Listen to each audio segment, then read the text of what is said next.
महोदय, मेरा मानना है आज हमारे पास 81 एमएलए में 25 वर्ष हो चुके हैं। कितने एमएलए आए हैं महिलाओं के रूप में? मात्र 12। आज हमारे पास 12 मिनिस्टर हैं। कितनी महिलाएं हैं? 2। यानी महिलाएं 1/4 तक नहीं आ पाई हैं और हम आधी आबादी की बात करते हैं। इसीलिए मैं सरकार को सुझाव देना चाहूंगा, फिलहाल वर्तमान में इस राज्य की तमाम नियुक्तियों में महिलाओं के लिए 33% आरक्षण की व्यवस्था की जाए। और आज झारखंड की स्थिति ऐसी है, आदिवासी सभ्यताएं अतिक्रमण से ध्वस्त हो रही हैं। उसका जीता जागता उदाहरण है सोनू मुंडा की हत्या। कुछ वर्षों पूर्व बोकारो में भी सुरेश सोरेन की हत्या हुई थी जमीन विवाद के मामले में। अतिक्रमण, आक्रमण से सभ्यताओं का अंत हुआ था।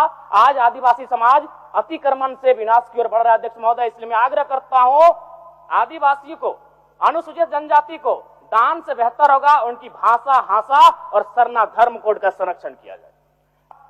आज चूंकि एसटी, एससी, माइनॉरिटी, ओबीसी को इस बजट के माध्यम से उनके कल्याण पर चर्चा हो रही है, तो मेरा मानना है कि दान से उनका कल्याण नहीं होगा। अगर उन्हें देना हो तो दान नहीं, उनका हक मिले। और सरकार ने भी कहा था 30 करोड़ का जो संवेदक है, टेंडर है, तो मैं कहता हूं 30 नहीं 50 करोड़ तक का tender ST, SC, minority, OBC आरक्षण के साथ दिया जाए, तभी एससी, एसटी, ओबीसी और माइनॉरिटी का कल्याण हो पाएगा वास्तव में। अध्यक्ष महोदय, मैं आधी आबादी से ही अपनी बात को आरंभ करता हूं।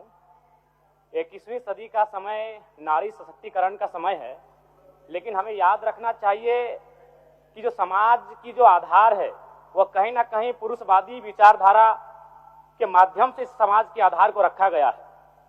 महोदय, हमने 8वीं कक्षा में ही पढ़ा था लिंग निर्धारण के बारे में, जिसमें एक्स गुणसूत्र एक स्त्री के पास होता है और XY गुणसूत्र एक पुरुष के पास होता है।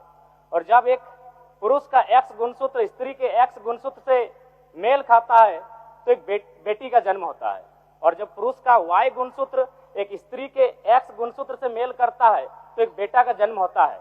यानी विज्ञान कहती है कि बेटा या बेटी अगर जन्म होगा तो स्त्री पे निर्भर नहीं करता है, वो पुरुष के गुणसूत्र पे निर्भर करता है। लेकिन उसके बाद भी हमारे समाज में अगर किसी महिला को 2 बेटी, 3 बेटी, 4 बेटी हो जाए तो उसे लोग अपनी दूसरी शादी तक कर लेते हैं और उस महिला को सामाजिक स्तर पर प्रताड़ित होना पड़ता है।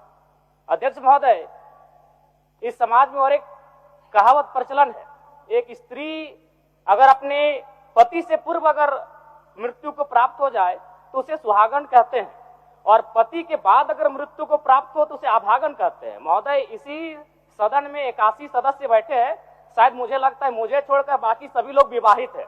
अगर आप जांच करें तो आपको 80 के 80 सदस्यों में पता चलेगा कि पुरुष की आयु ज्यादा है और स्त्री की आयु कम है। लेकिन समाज की सोच क्या है कि एक तो आपको कम आयु में विवाह भी करेंगे और हमसे पहले स्वर्ग सिधारना होगा, तब आपको भाग्यशाली और सुहागन कहेंगे। क्योंकि समाज की जो आधार है, संरचना है, वह पितृ प्रधान है, पुरुष प्रधान है। इसलिए अध्यक्ष महोदय, मेरा मानना है आज हमारे पास 81 एमएलए में 25 वर्ष हो चुके हैं।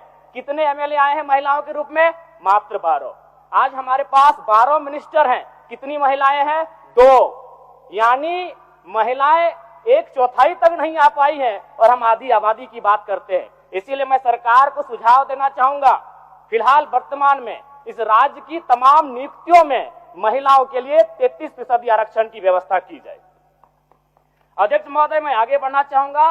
अनुसूचित जनजाति, हमने इतिहास में पढ़ा है कि कई सभ्यताएं, महान सभ्यताएं, विशाल सभ्यताएं आक्रमण से ध्वस्त हो गईं। और आज झारखंड की स्थिति ऐसी है, आदिवासी सभ्यताएं अतिक्रमण से ध्वस्त हो रही हैं। उसका जीता जागता उदाहरण है सोनू मुंडा की हत्या।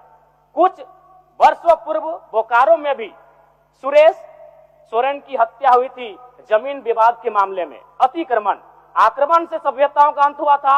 आज आदिवासी समाज अतिक्रमण से विनाश की ओर बढ़ रहा है। अध्यक्ष महोदय, इसलिए मैं आग्रह करता हूं आदिवासियों को, अनुसूचित जनजाति को दान से बेहतर होगा उनकी भाषा, हासा और सरना धर्म कोड का संरक्षण किया जाए।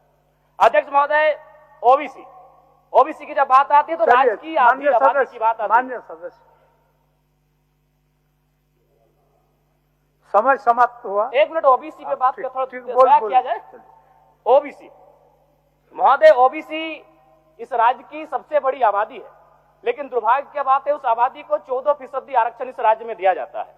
महोदय, मैं ये कहना चाहूंगा, आज चूंकि एसटी, एससी, माइनॉरिटी, ओबीसी को इस बजट के माध्यम से उनके कल्याण पर चर्चा हो रही है, तो मेरा मानना है कि दान से उनका कल्याण नहीं होगा।